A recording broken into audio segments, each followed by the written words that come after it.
The topic of today's video is how to get working discount codes for Amazon.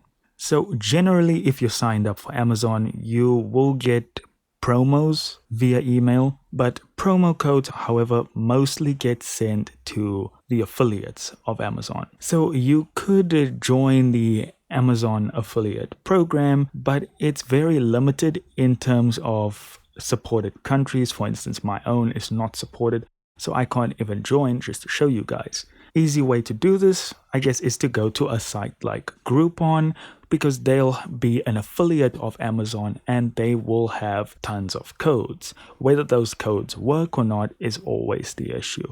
So the only way to know is to head over to Groupon, give one of their codes a try.